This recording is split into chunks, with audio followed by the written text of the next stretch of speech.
નમસ્કાર વિદ્યાર્થી બહેનો. ધોરણ 11ની અંદર આપણે ગયા લેક્ચરમાં જે પહેલું કાવ્યનો અભ્યાસ કર્યો, પ્રથમ કાવ્યની મેં તમને પ્રસ્તાવના સમજાવી. નાવિક વળતો બોલ્યો. તમે પણ સરસ રીતે સમજ્યા છો. ગુજરાતી સાહિત્યમાં જે કવિ ભાલણ છે એ કવિ ભાલણે આખ્યાનની શરૂઆત કરી. સાહિત્ય પ્રકાર આખ્યાન કે જે પદ્ય જે કાવ્ય સ્વરૂપ આવતું હોય છે, તો આપણે આખ્યાનનો પિતા એ કવિ ભાલણને માનીએ છીએ. તો આ પણ તમે યાદ રાખજો. આગળના લેક્ચરમાં આપણે જે કાવ્યની પ્રસ્તાવના છે એ પ્રસ્તાવના જોઈ. હવે આજે આપણે કાવ્ય વ્યવસ્થિત ભણવાનું છે. હવે આજે તમારા બધાની પાસે ટેક્સ્ટબુક હોવી ફરજિયાત છે. જો ટેક્સ્ટબુક નહીં હોય તો કાવ્ય સમજાશે નહીં, બરાબર? ટેક્સ્ટબુક બધા લઈ લેજો. અને આજે ટેક્સ્ટબુક હાજર ન હોય તો ગૂગલ ઉપરથી ડાઉનલોડ કરી અને કાવ્ય તમે સરસ રીતે સમજજો એમ, બરાબર? આગળના લેક્ચરમાં આ કાવ્યમાં કયા કયા પાત્રો આવે તો કે એક કેવટ જે નાવિક હોય, બીજા રામ, લક્ષ્મણ, સીતા અને ગુરુ વિશ્વામિત્ર. આ જે 5 પાત્રો છે એ કાવ્યના મુખ્ય પાત્ર છે. 5 પાત્રો ક્યાં? એક નાવિક, કેવટ, બીજું રામ, સીતા, લક્ષ્મણ અને ગુરુ વિશ્વામિત્ર. આમ કુલ 5 પાત્ર ભેગા મળીને જે એક વાલ્મીકી રામાયણની અંદર જે કેવટ પ્રસંગ છે એ કેવટ પ્રસંગ ઉપરથી કવિ ભાલણે આ સરસ મજાનું કાવ્ય બનાવ્યું છે, બરાબર? તો ચાલો હવે આજે આપણે કાવ્યની શરૂઆત કરીએ, બરાબર? ખાસ ઘણા બધા કાવ્યો છે એ ગેય કાવ્ય હોય છે, કાવ્યને ગાવાના હોય છે, પરંતુ આ જે કાવ્ય છે એ પદ પ્રકારનું છે, બરાબર?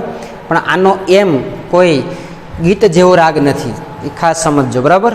હા, જો આપણે રાગ બનાવીએ તો બની જાય, પણ એ રાગમાં આપણે બહુ આનંદ આવે નહીં. પણ હા, આ કાવ્યનું જે પઠન છે એ કાવ્યનું પઠન આપણે જરૂર કરતાં આવડતું હોવું જોઈએ. એમ કાવ્યને બોલવું, કાવ્યનું પઠન એટલે કાવ્યને કેમ સંભળાવવું, કાવ્યને કેમ બોલવું.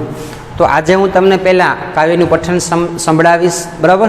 તો કાવ્યને આ રીતે આપણે વાંચી શકીએ, આ રીતે આપણે બોલી શકીએ. કોઈ પાઠ હોય તો પાઠને આપણે વાંચી એમ કાવ્ય વંચાય નહીં, કેમ કે આ પદ્ય પ્રકાર છે.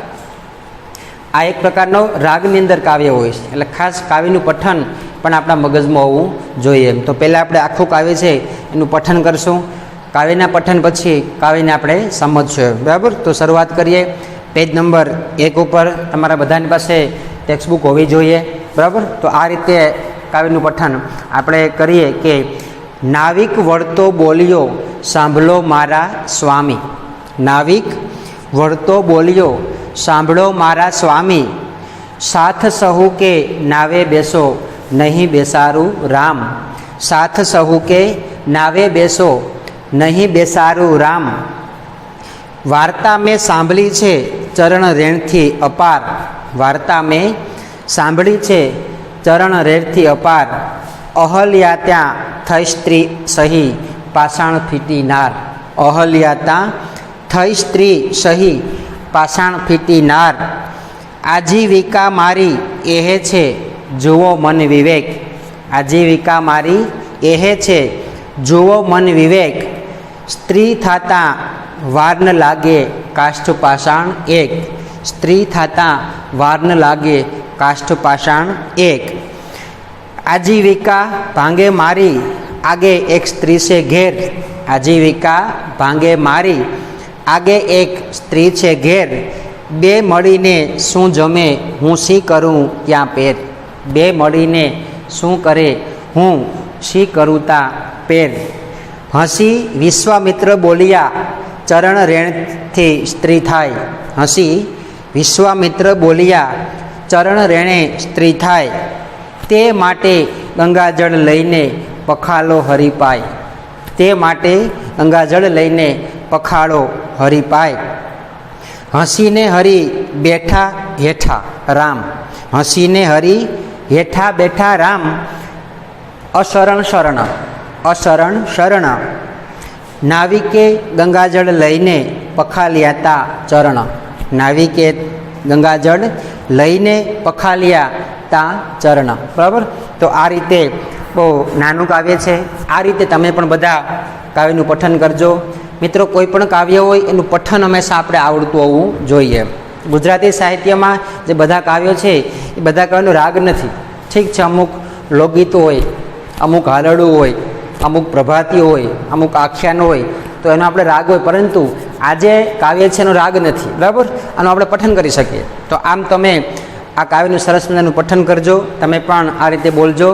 આ રીતે એક બે વખત બોલે તો આખું કાવ્ય આપણે મોઢે થઈ જાય છે. બરાબર, તો હવે સરસ મજાનું આપણે પઠન સાંભળ્યા પછી એક એક પંક્તિ આપણે સમજીએ. પહેલી પંક્તિ છે કે હવે આપણે કાવ્યને અભ્યાસમાં ધ્યાન દઈએ, કાવ્યનો અભ્યાસ કરશું કે નાવિક વળતો બોલ્યો. વળતો એટલે પાછો વળીને. જ્યારે રામ, સીતા, લક્ષ્મણ અને વિશ્વામિત્ર ગંગા નદીને કાંઠે પહોંચે છે અને એવું કહે કે અમારે હોડીમાં બેસવું, તો નાવિક પાછો વળી જાય છે. પહેલાં હોડી લેવા જાય પણ તરત પાછો વળી જાય, કેમ કે એને એક વસ્તુ યાદ આવે છે. એટલે કહે નાવિક વળતો બોલ્યો, સાંભળો મારા સ્વામી.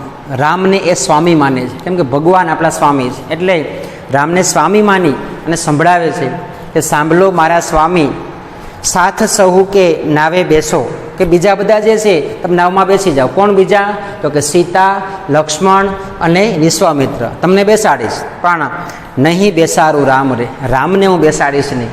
તરત એને મગજમાં ઓલી જે દંતકથા હતી, બરાબર, જે અહલ્યાની જે એક વાર્તા હતી એને મગજમાં આવી જાય છે. આમ બિચારો નાવિક સાવ ભોળો છે, નાવિક નિખાલસ.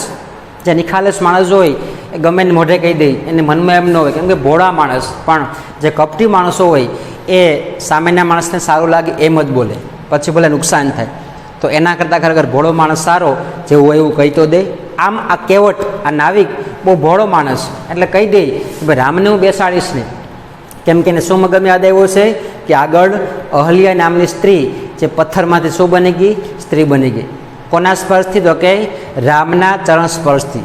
બરાબર, આ મારી હોળીની અંદર પણ જો રામનો ચરણ રજ, રામના પગની ધૂળ સ્પર્શ થાય તો સ્ત્રી બની જાય, તો હું શું કરું? એટલા માટે ખાસ સમજો કે નાવિક વળતો બોલ્યો, સાંભળો મારા સ્વામ, સાથ સહુ કે નાવે બેસો, નહીં બેસારું રામ.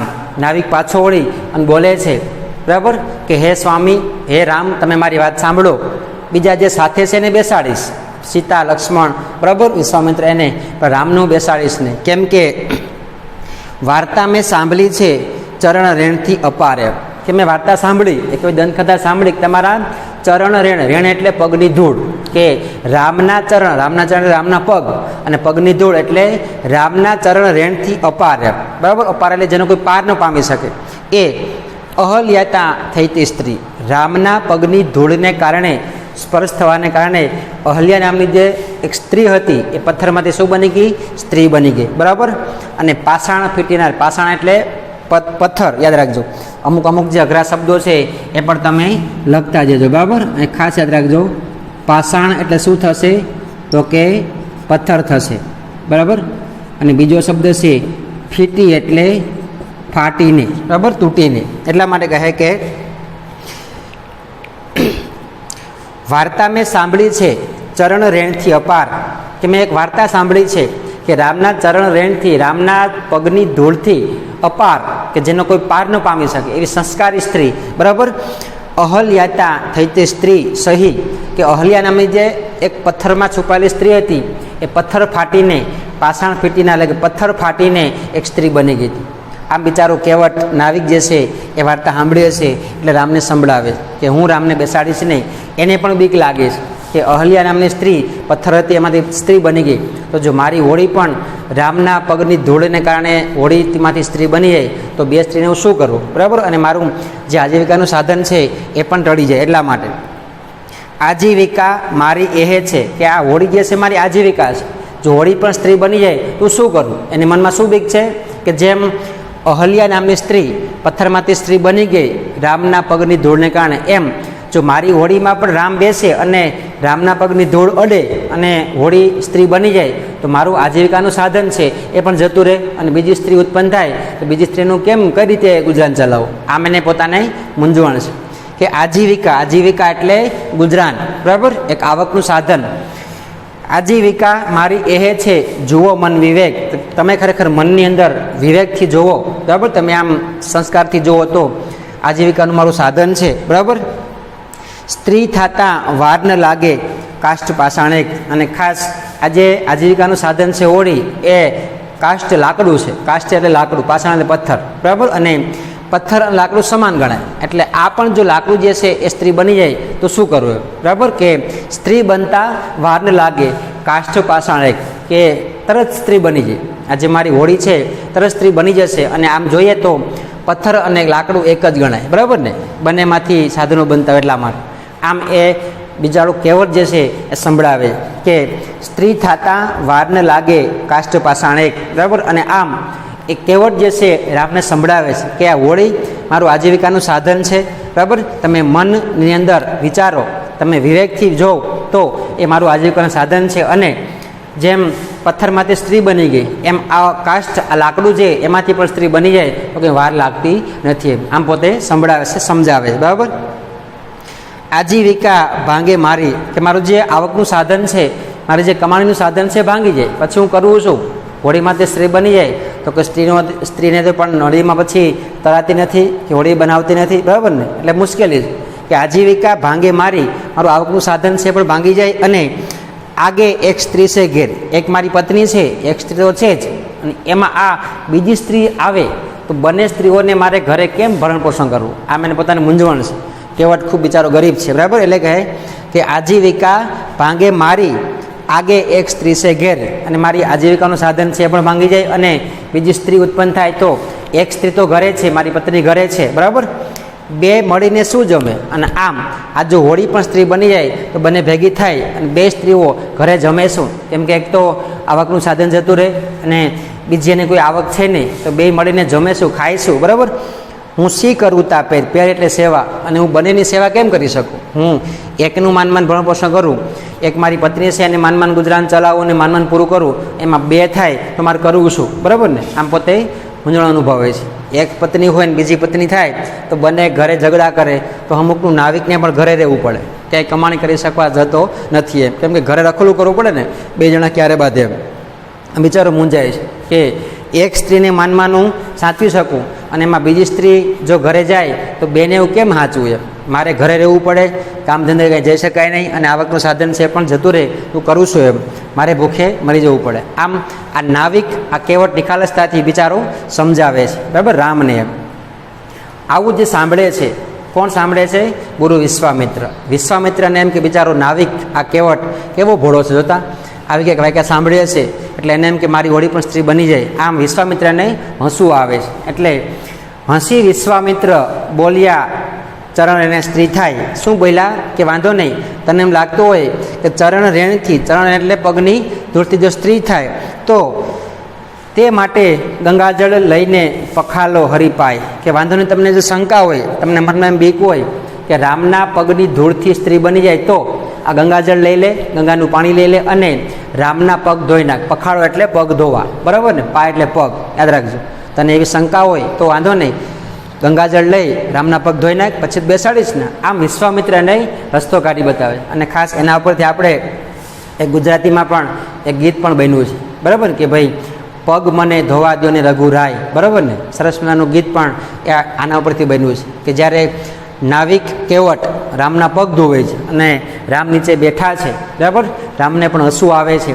અને આ ભોળો માણસ જ્યારે પગ ધોવે એ દ્રશ્ય જે છે ખરેખર આખા બ્રહ્માંડમાં અદ્ભુત દ્રશ્ય ઉત્પન્ન થતું હોય છે, બરાબર. એટલે એના ઉપરથી ગીત પણ બન્યું કે પગ મને ધોવા દો ને રઘુરાય, કે હે રઘુરાય, હે રઘુકુળના વંશ રાજા, તમે મને પગ ધોવા દો. કેમ કે પોતાને એક મજબૂરી છે, પોતાને એક લાચારી છે. માણસ જ્યારે લાચાર બને ત્યારે ગમે તે પછી ભગવાન હોય કે માણસ હોય એની સામે કહેતા અચકાતો નથી, કેમ કે એક પ્રકારની મજબૂરી છે, બરાબર ને, એટલા માટે. તો આમ હસી વિશ્વામિત્ર બોલ્યા, ચરણ રેણે સ્ત્રી થાય. વિશ્વામિત્ર હસીને બોલી ગયા કે ખરેખર જો પગની ધૂળથી સ્ત્રી થતી હોય તો તે માટે ગંગાજળ લઈને, તું ગંગાજળ લઈ લે, ગંગાનું પાણી લઈ લે અને પખાલો, પખાલો એટલે સાફ કરવા, ધોવા, બરાબર, પંપાળવા. પખાલો હરિપાય, કે હરિના પગ જે છે, પાય એટલે પગ, હરિના જે પગ જે છે ને તું પખાળ, તું સાફ કરી નાખ, તું ધોઈ નાખ, બરાબર. હસીને હરી બેઠા બેઠા રામ. આમ રામને પણ હસવું આવે છે કે ખરેખર આવું થોડું હોય એમ, પણ છતાં વાંધો નહીં, મનમાં શંકા હોય તો તું તારે પગ ધોઈ નાખ. આમ રામ હસીને નીચે બેઠા છે રામ અસરણ શરણ. અસરણ એટલે નિરાધારના આધાર. યાદ રાખજો કે જે નિરાધારના આધાર છે એવા હરિ, એવા ભગવાન ખુદ આ કહેવતની સામે નીચે બેઠા છે. યાદ રાખજો. જો ભગવાનમાં ખૂબ નમ્રતા હોય એટલા માટે કે હસીને હરિ હેઠા બેઠા રામ અસરણ શરણ. આમ રામને હસવું આવ્યું, હસીને નીચે બેઠા છે એવા ભગવાન નિરાધારના આધાર છે. બરાબર. નાવિકે ગંગાજળ લઈને પખાલ્યા હતા ચરણ. ચરણ એટલે પગ, એના પાય. અને આમ આ નાવિકે ગંગાજળ લીધું અને પછી રામના પગ સરસ રીતે ધોયા કે જે પોતાની શંકામાંથી બહાર નીકળી શકે. તો આમ આ રીતે એક રામાયણનો પ્રસંગ છે, એના પરથી સરસ કાવ્ય બનાવ્યું.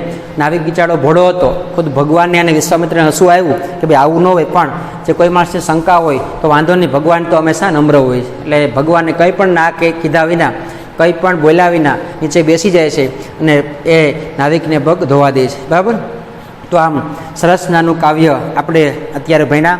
આના જે અમુક અમુક શબ્દો છે એ શબ્દોનો અર્થ પણ તમે લખી નાખજો. બરાબર. પહેલો શબ્દ છે કે નહીં બેસાડું એટલે કે નહીં બેસાડું. બરાબર. શરણ રેણ એટલે કે પગની ધૂળ. બરાબર. પાષાણ એટલે પથ્થર, ફીટી એટલે ફાટવું, નાર એટલે સ્ત્રી, આજીવિકા એટલે ગુજરાન, કમ આવકનું સાધન. બરાબર. કાષ્ઠ એટલે લાકડું, પાષાણ એટલે પથ્થર. બરાબર. પેર એટલે સેવા, પખાલો એટલે ધોવ, પગને પંપાડો. બરાબર. અને ચરણ એટલે પગ, અને અસરણ શરણ એટલે નિરાધારના આધાર. તો આટલા શબ્દો આમાં અઘરા છે, તમે એક બે વખત વાંચી દેજો. બરાબર. સરસ નાનું કાવ્ય આપણે સાંભળ્યું. હવે હું તમને જે ફોટા મોકલું, બરાબર, જે પ્રશ્ન ટીક કરેલા છે એ પ્રશ્ન તમારે ગુજરાતી પ્રશ્ન બુકમાં લખવાના છે. બરાબર. તમારે જે બે બુક બનાવવાની છે, એક વ્યાકરણની અને એક પ્રશ્ન બુક. પ્રશ્ન બુકમાં કોઈ ટેસ્ટ આવે તો ટેસ્ટમાં લખવાની છે અને પ્રશ્ન લખવાના છે. તો હમણાં હું તમને ફોટા મોકલું, પ્રશ્ન તમે સરસ લખી નાખજો. આ જે કાવ્ય છે એનો વિડીયો તમે 2 વાર જોજો એટલે આખું કાવ્ય વ્યવસ્થિત સમજાઈ જશે. બરાબર. એ સિવાય કોઈને કંઈ પ્રશ્ન હોય તો મને કહેજો. એમ હમણાં જે પ્રશ્ન મોકલો એ જે ટીક કરેલા છે એ પ્રશ્ન તમારે નોટબુકમાં સરસ અક્ષરે મોઢે લખવાના છે, તો જ સમજા કહેવાય ને. બરાબર ને. તમે નવનીતમાંથી લખ નાખશો તો આવડશે નહીં. એટલે ખાસ કાવ્ય બહુ મહત્ત્વનું અને બહુ સમજા જેવું છે. બરાબર. અને ભવિષ્યમાં પણ ઉપયોગી થાય એટલા માટે જે પ્રશ્ન મોકલું તમે પ્રશ્ન મોઢે લખજો. એ સિવાય કંઈ પ્રશ્ન હોય તો મને મેસેજ અથવા ફોનથી જણાવજો. અસ્તુ.